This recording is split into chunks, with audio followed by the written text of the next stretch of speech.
Assalamualaikum warahmatullahi wabarakatuh. Bismillahirrahmanirrahim. Kali ini saya akan mencoba menjawab pertanyaan dari ukti-ukti atau cewek-cewek.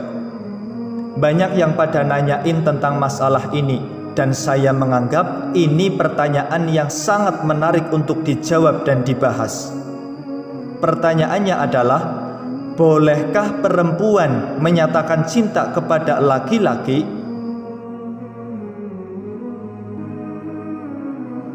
Jawabannya adalah boleh, tapi jangan langsung.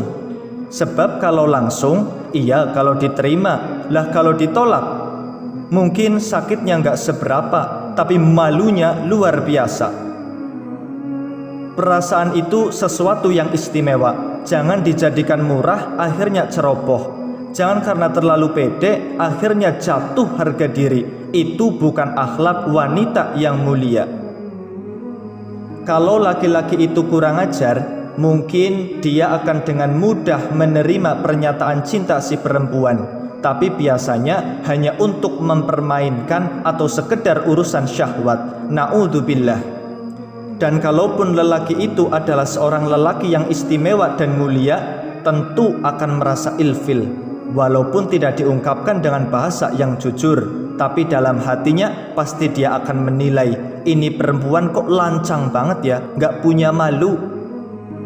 Jadi Islam memberikan catatan, jika ada seorang perempuan yang ingin menyatakan cintanya kepada lelaki idamannya, jangan sampai pernyataan cinta tersebut bersifat negatif dan merusak harga dirinya.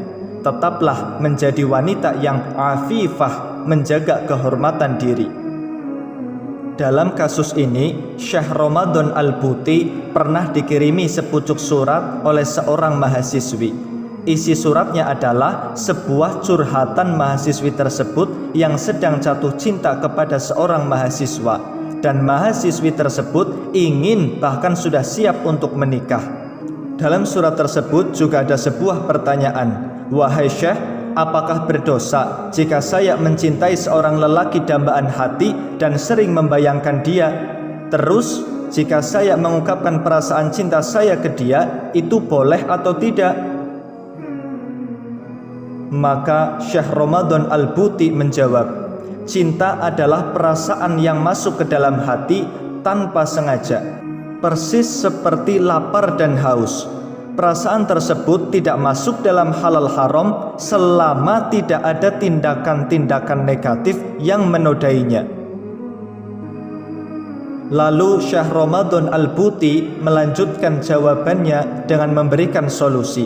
Daripada kamu galau dan tidak tenang karena sering terbayang-bayang oleh sosok dambaan hatimu, lebih baik kamu meminta keluargamu atau sahabat dekatmu atau orang yang kamu percayai untuk menyampaikan perasaanmu kepada lelaki yang kamu cintai.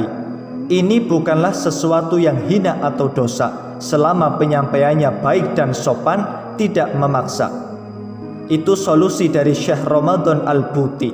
Bahkan beliau sampai menawari kepada mahasiswi tersebut, apabila dia merasa keberatan dan tidak berani, maka beliau siap menjadi perantaranya.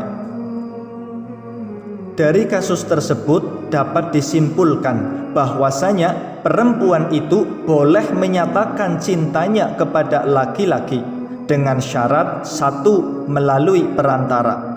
Ini merupakan cara yang bijak, cara yang beradab dan tidak akan menjatuhkan harga diri si perempuan itu. Coba bacalah dalam sejarah. Sayyidah Khadijah Al-Kubra ketika melihat Nabi Muhammad SAW adalah sosok yang baik, sosok yang jujur, akhirnya beliau jatuh cinta. Beliau tidak langsung belak-belakan ngomong kepada Nabi, tapi beliau terlebih dahulu curhat kepada salah seorang sahabat perempuannya yang bernama Nafisah binti Munyah, dan beliau mengutusnya untuk menyampaikan perasaannya kepada Nabi SAW. Kemudian syarat yang kedua, hendaknya perantara itu adalah orang yang amanah atau dapat dipercaya. Orang yang amanah pasti akan menyampaikan dengan bahasa yang sopan dan tertata, tidak sembrono. Kemudian kalau semisal kenyataan pahitnya cinta ditolak, maka si perantara yang amanah itu akan memberitahu hasilnya kepada si perempuan dengan bahasa yang menenangkan dan tidak menyakiti. Berbeda kalau orang yang jadi perantara itu tidak amanah, orangnya ember, nanti malah diobral kemana-mana, jadi rahasia umum, diposting di media sosial, tentu akan sangat mempermalukan si perempuan itu.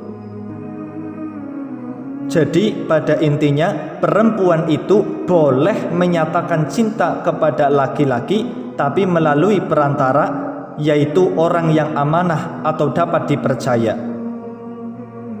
Ya, itulah yang dapat saya sampaikan. Semoga bermanfaat. Wassalamualaikum warahmatullahi wabarakatuh.